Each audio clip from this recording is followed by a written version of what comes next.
All right. Well, should we just dive in? Yeah, go for it. Awesome. Well, thank you again for inviting at SWTVC to do this. I know I'm kicking myself that I don't get to be there in person to see the Ghost in all its glory, man. It's impressive. I think a lot of people are seeing it and having a new understanding of how big a ship like this can be. Yeah. It's man, it's got all the bells and whistles. And personally, I'm a figure first collector, and having the figures in with it was just icing on the cake. Made me a very happy boy. Yeah.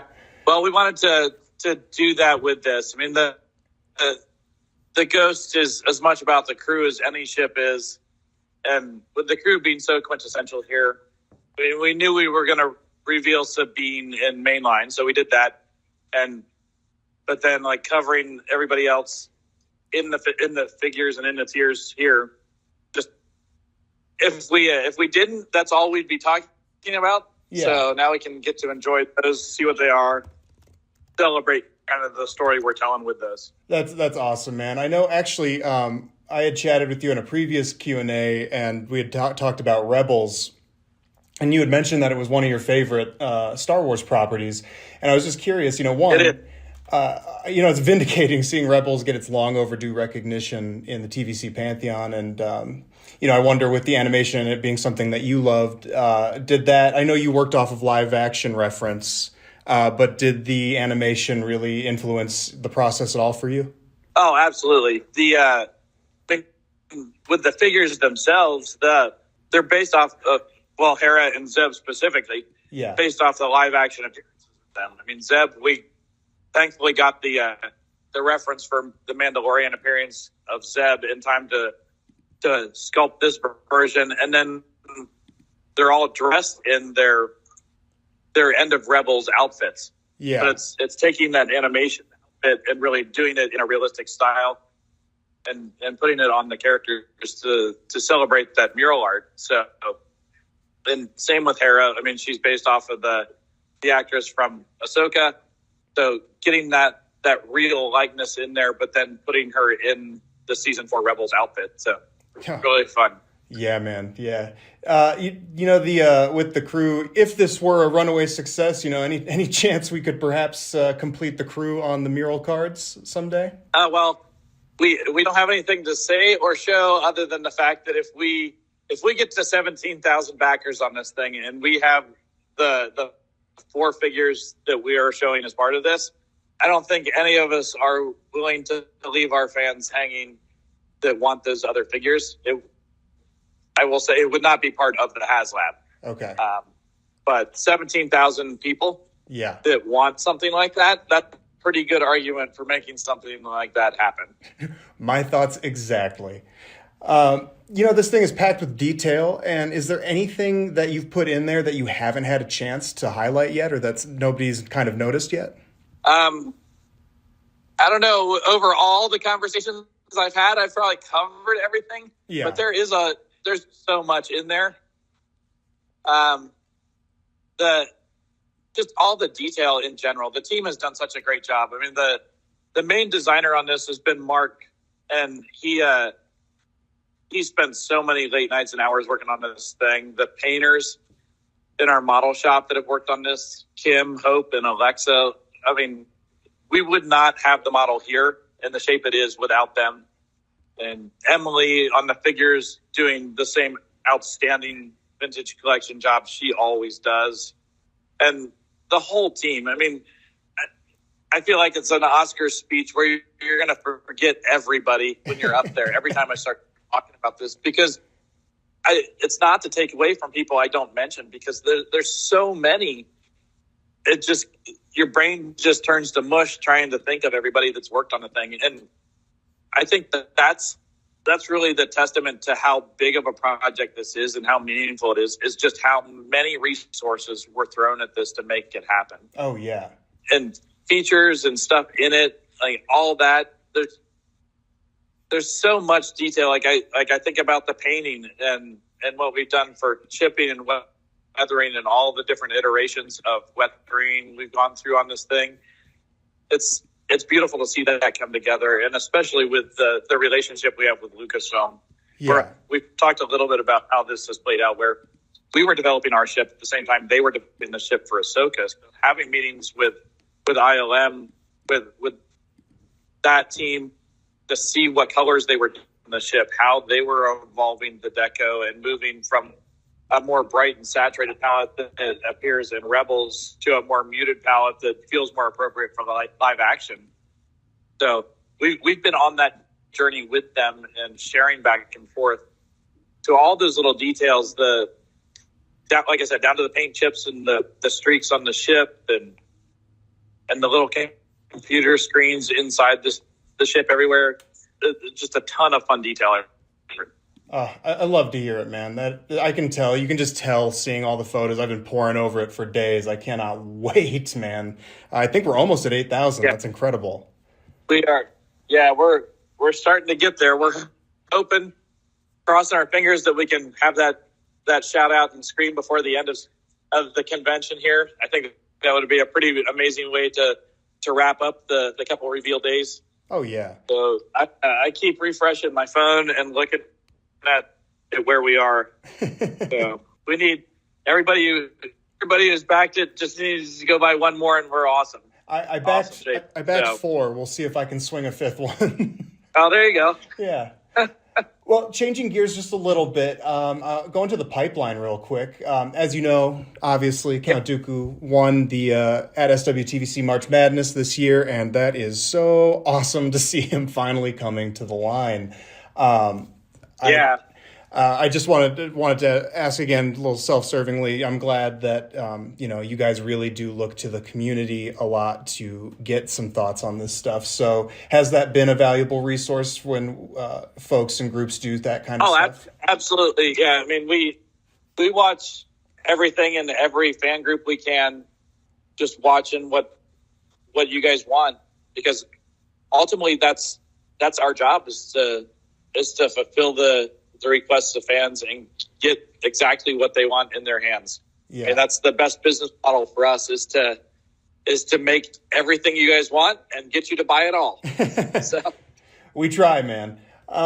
You could, if this is my question here I wrote down, if leveraging that Dooku to make a Jedi Master Tales of the Jedi Dooku isn't on your radar already, can it be now? It's a good thought. They've done some amazing stuff with Tales of the Jedi, and there's certainly some good content to draw from there. So definitely. Yeah. I'm incredibly happy to see the switch over to the 1.0 inspired style for the back of the cards.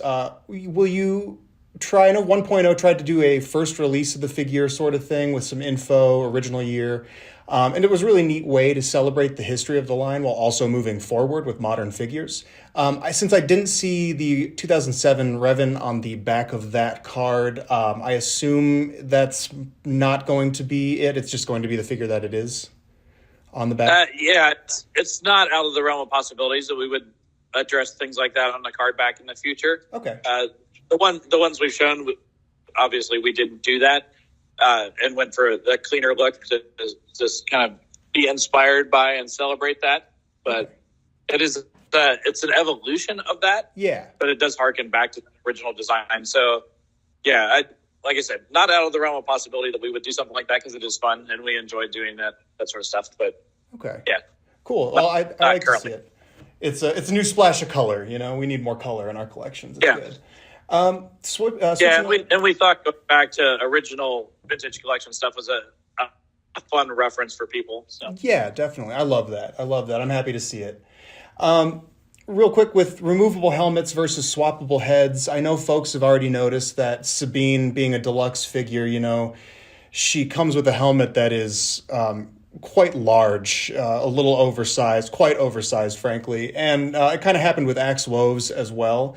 And I know a lot of folks have been asking, can we possibly see a switch to swappable heads, especially with characters with hair? It seems to work fine on us bald boys, but it's been a bit of an issue I've seen brought up a bunch.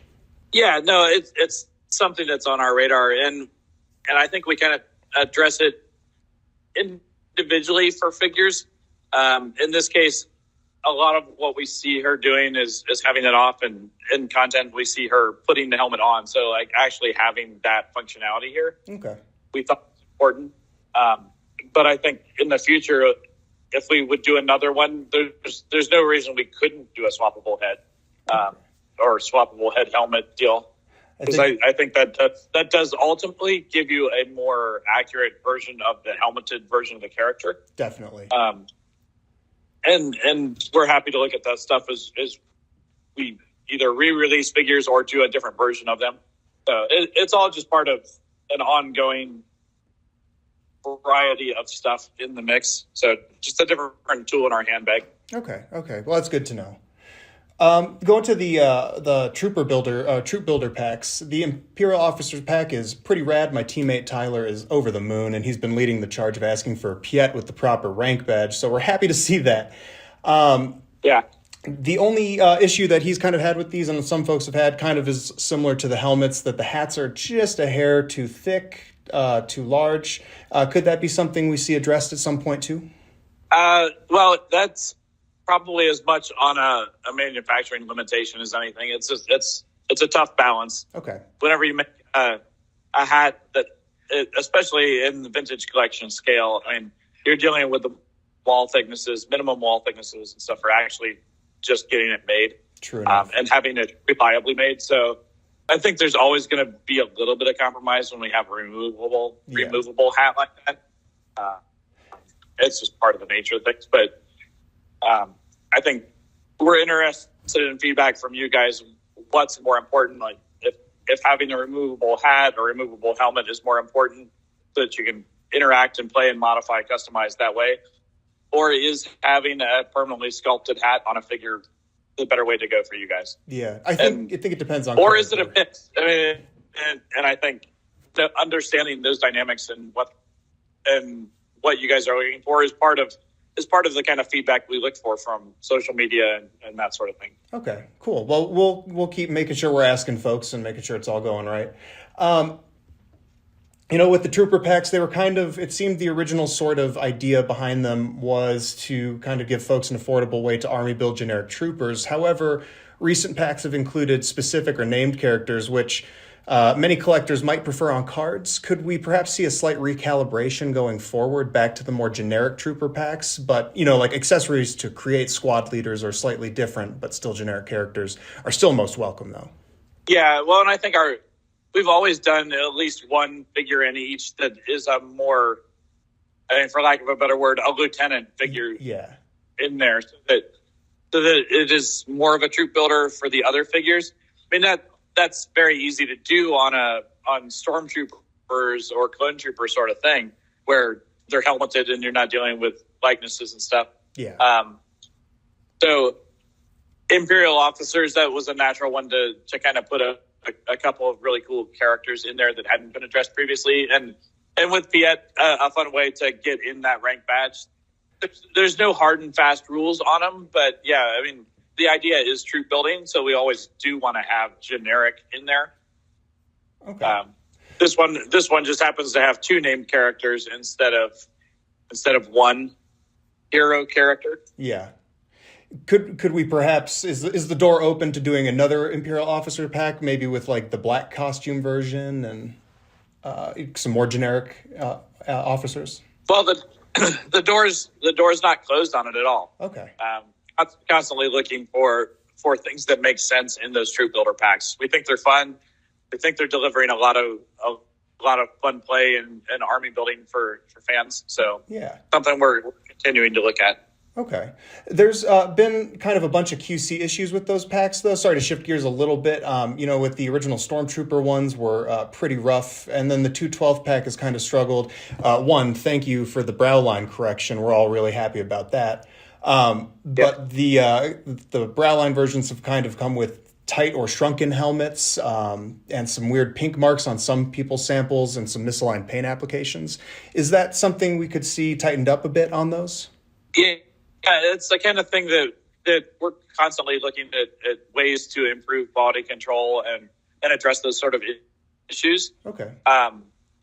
It doesn't do us any good to have that sort of stuff happen. So it's definitely the kind of thing we want to hear from you guys, and we want to see posts, and so we can track. And I would say if anybody comes across that sort of thing, like please include date codes so we know when it happened, can track it better, and diagnose, make sure it's not going to happen again. Real quick, going back to the pipeline real quick, I know Finn was pipelined and it was a Force Awakens pipeline image. Is that a Finn from the Force Awakens? Is it a repack of the same figure from 2015?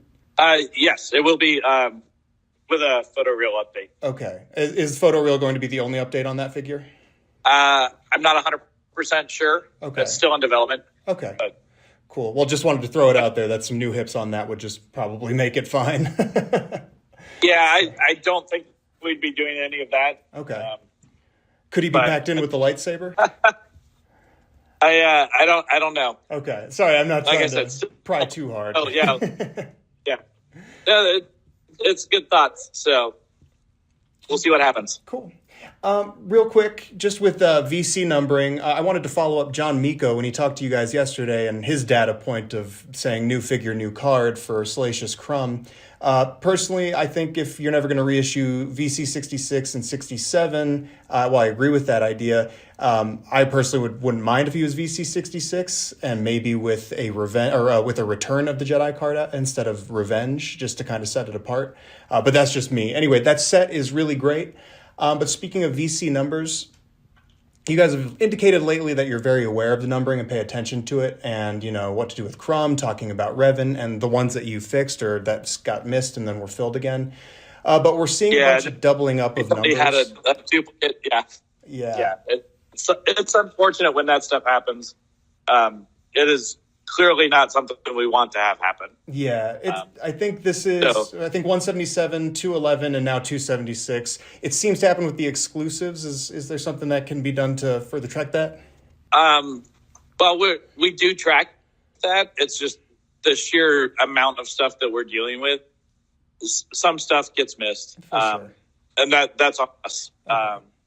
So, I mean, from all of us to you guys, like, we're sorry about that. We do what we can to catch that. It does not make us happy when it does happen, and we try and catch all that stuff. If we rerun those figures in the future, we would likely fix all that stuff and try and clean that up. Okay.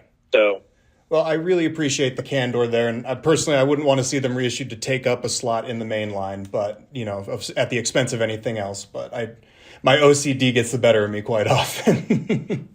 So. Yeah, no, I get it. Okay. And there was another issue, too, lately. Some bubbles have kind of fallen off. It happened with the Indie Retro figures, especially Short Round and Temple of Doom Indiana Jones. They were just falling off the cards on pegs in stores. And recently, Colt from Walmart kind of was just coming off of his card for some folks. Was there a change in the glue? Not to my knowledge. I know the team is actively chasing that stuff and working with the vendor to make sure that we're addressing those issues. Because again, that's one that all the early samples we saw had no issues like that. Yeah. So something happened at the factory and something changed. Okay. We don't know exactly what. So we're investigating, trying to make sure that doesn't happen anymore. Because that's not good. Yeah, and it also happened with the kind of white scuffing on Cardbacks has started kind of rearing its head again. And last time we chatted about it, you guys said, let us know if you see it again. So I just wanted to say it's still happening a little bit. So it's probably the same kind of thing with the bubble. So I appreciate you guys looking into that stuff. Yeah, we're looking into all sorts of solves, trying to figure out ways to make sure that stuff doesn't show up or can't show up. Okay. I think it's just part of the evolving process and trying to figure out the exact specifics of why that thing happens. Yeah. We look at everything we can because, I mean, first of all, we are fans as well. And Emily's buying vintage collection figures and is not happy when she sees that stuff come along either. None of us are. Yeah, I can imagine. So we want to fix it for things as well as everybody else's. Yeah. All right, I just have two quick little questions left for you.